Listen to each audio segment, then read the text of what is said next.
स्वागत है आपका अपने study YouTube channel success factory संघर्ष से सफलता तक। आज की इस वीडियो में आज का सेशन है खबरें आपके काम की। इस सेशन में हम तमाम अखबारों में आने वाली शिक्षा जगत की खबरें जो आपके एजुकेशन से जुड़ी होती हैं, जो वैकेंसी से, रिजल्ट से, जो आपकी नई विज्ञप्तियों से जुड़ी होती हैं, कॉम्पिटिशन्स की होती हैं, उन सब खबरों को हम एकत्रित करके आपके लिए ले आते हैं एक ही पटल पर। चलिए स्वागत करता हूं मैं आपका आपके पसंदीदा सेशन खबरें आपके काम की में। आज की खबरों की ओर चलते हैं। आज सबसे पहले खबर आई है आगरा से। आगरा विश्वविद्यालय में, अंबेडकर विश्वविद्यालय में जो पीएचडी की प्रवेश परीक्षा हो रही थी, वहाँ एक शिक्षक नकल कराता पकड़ा गया था। उसी की परीक्षा है। अभी कुछ दिन कल ही मैंने शायद आपको बताया था कि इस विश्वविद्यालय में पीएचडी के लिए प्रवेश परीक्षा हो रही हैं। चलिए हम खबर विस्तार से देख लेते हैं।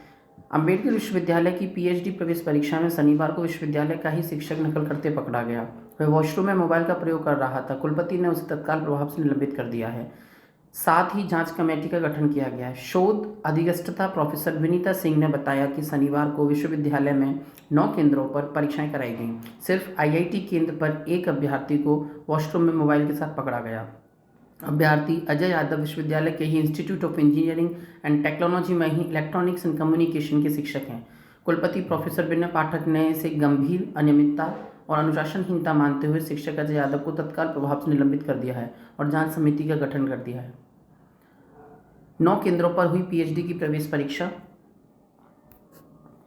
कुल 3775 में से 540 अभ्यर्थियों ने छोड़ा एंट्रेंस।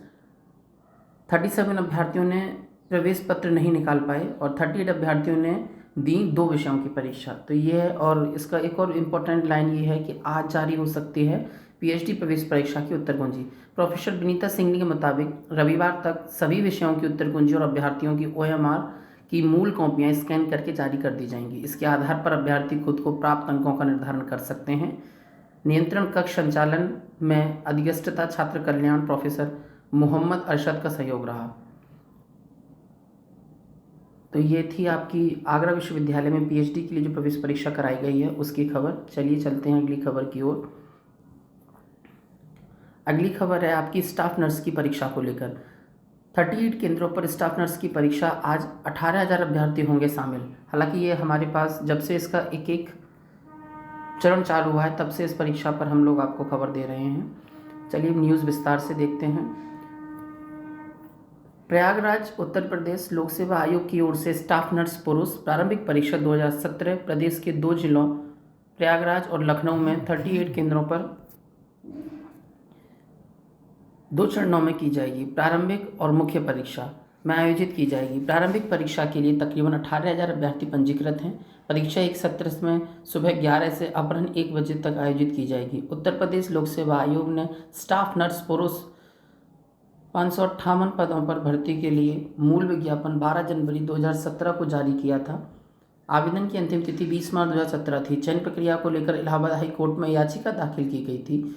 अंबुज कुमार एवं अन्य बनाम उत्तर प्रदेश राज्य एवं अन्य में पारित आदेश द्वारा चयन प्रक्रिया स्थगित कर दी गई थी। चयन के संबंधित एक अन्य रिट याचिका राघवेंद्र कुमार सिंह एवं अन्य बनाम उत्तर प्रदेश राज्य एवं अन्य में पारित उच्च न्यायालय के आदेश के अनुपालन में आयोग ने भर्ती का विज्ञापन निरस्त कर 21 जनवरी 2022 को पुनर्विज्ञापित किया था। प्रारंभिक परीक्षा के लिए 18,000 परीक्षार्थी पंजीकृत हैं। यह स्टाफ नर्स की जो परीक्षा थी जो होने वाली है आपकी 38 केंद्रों पर होगी। आज के दिन है, आज संडे है, अक्सर संडे को परीक्षाएं होती हैं। चलिए अगली खबर की ओर चलते हैं।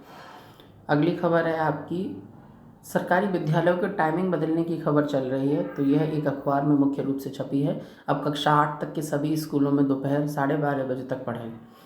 उत्तर प्रदेश लखनऊ से प्रदेश सरकार ने बढ़ती गर्मी को देखते हुए पेशे शिक्षा परिषद के अधीन संचालित प्राथमिक व उच्च प्राथमिक विद्यालयों के समय में बदलाव किया है।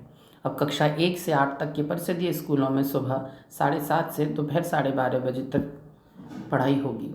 वहीं शिक्षक, शिक्षा मित्र व अनुदेशक दोपहर 1:30 बजे तक विद्यालय में मौजूद रहकर अन्य प्रशासनिक कार्यों को करेंगे। अभी परिषदीय स्कूल सुबह 8 से 2 बजे तक संचालित हो रहे थे। साथ ही मान्यता प्राप्त विद्यालयों में समय का निर्धारण करने के लिए विद्यालय प्रबंधन समिति को अधिकृत किया गया है। बेसिक शिक्षा परिषद के सचिव प्रताप सिंह बघेल की ओर से जारी आदेश के अनुसार विद्यालय संचालन का उक्त समय गर्मी की छुट्टियां शुरू होने तक के लिए निर्धारित किया गया है। इस दौरान प्रार्थना व योग अभ्यास सुबह 7:30 से 7:40 के बीच होगा, जबकि मध्य अवकाश सुबह 10 से 10:15 के बीच होगा। तो यह है प्राथमिक विद्यालयों में समय बदलने की खबर से है। बढ़ती गर्मी को देखते हुए यूपी सरकार ने जो फैसला लिया है सही है। गर्मी बढ़ रही है, विद्यार्थी परेशान होते हैं। अगली खबर चलते हैं। आरईडी में 1770 पदों पर जल्द होगी नियुक्तियां। ये चुनाव के बाद सरकार अच्छी भर्तियां निकालने की ओर है। ग्रामीण अभियंत्रण विभाग आरईडी द्वारा वर्ष 2018 से 2021 के बीच उत्तर प्रदेश लोक सेवा आयोग और अधीनस्थ सेवा चयन आयोग को 1770 पदों पर भर्ती के लिए याचन भेजने के बावजूद नियुक्तियां नहीं हो पाई हैं। आवेदकों के साथ ही विभाग भी भर्ती प्रक्रिया के आगे बढ़ने की पूरी होने का इंतजार कर रहा है। सरकार को भेजे गए कार्य योजना में विभाग ने अकेले 6 महीने के अंदर अधियाचनाओं के सापेक्ष नियुक्तियां कराए जाने के प्रयास को प्रमुखता से शामिल किया है। तो ये भर्ती है आपकी आरईडी में, अगर जल्दी से निकल जाएगी तो विद्यार्थियों के लिए बड़ा अच्छा रहेगा। इसके पदों का ब्यौरा है, किस जगह कौन से पद हैं, ये लोक सेवा आयोग की तरफ से भर्ती कराई जाएगी। चलिए अगली खबर की ओर चलते हैं। अगली खबर है आपकी असिस्टेंट प्रोफेसर, नई भर्ती जुलाई के बाद। देखते हैं, प्रयागराज से पद है। रिक्त पदों का ब्यौरा एकत्र करने में जुटा निर्देशालय, पुरानी भर्ती पूरी करने में व्यस्त हैं अफसर। प्रदेश के अशासकीय सहायता प्राप्त महाविद्यालयों में असिस्टेंट प्रोफेसर के नए पद पर भर्ती की प्रक्रिया जुलाई के बाद शुरू होने की उम्मीद है। उच्च शिक्षा निर्देशालय की ओर से सभी क्षेत्रीय उच्च शिक्षा अधिकारियों के रिक्त पदों का ब्यौरा मांगा है। ब्यौरा इकट्ठा होने के बाद निर्देशालय की ओर से उत्तर प्रदेश उच्चतर शिक्षा सेवा आयोग UPHESC को रिक्त पदों का ब्यौरा भेजा जाएगा। इन दिनों विज्ञापन संख्या 50 के तहत असिस्टेंट प्रोफेसर की भर्ती प्रक्रिया चल रही है, जो 19 जुलाई को पूरी होगी। इसके बाद ही नई शिक्षक भर्ती शुरू हो सकती है। अशासकीय महाविद्यालयों में असिस्टेंट प्रोफेसर के तकरीबन 4000 पद खाली हैं। इनमें से 2002 पदों पर भर्ती के लिए निदेशालय ने काफ़ी पहले ही आयोग को अधियाचन भेज दिया था और इन पदों पर विज्ञापन संख्या 50 के तहत भर्ती प्रक्रिया चल रही है। आयोग कुछ विषयों का अंतिम चयन परिणाम भी जारी कर चुका है। जुलाई के तीसरे सप्ताह में इंटरव्यू की प्रक्रिया होगी, जो पूरी हो जाएगी। अगर आयोग को तब तक नए पदों का अधियाचना मिल जाता है तो विज्ञापन संख्या 50 की भर्ती प्रक्रिया पूरी होने के बाद आयोग असिस्टेंट प्रोफेसर के नए पदों पर भर्ती शुरू कर देगा। उधर उच्च शिक्षा निदेशालय जिन 2000 पदों का अधियाचन रोक लिया था, उन पदों के लिए भी फिर से सूचनाएं एकत्रित की जा रही हैं।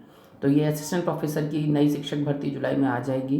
पहली बार 2 चरणों में होगी स्टाफ नर्स की भर्ती। ये अभी मैंने आपको पढ़ के बता दिया है। स्टाफ नर्स के लिए आज के दिन स्टाफ नर्स कोर्स 2017 की प्रदेश में परीक्षा है और 38 जिलों पर केंद्र में हो रही है।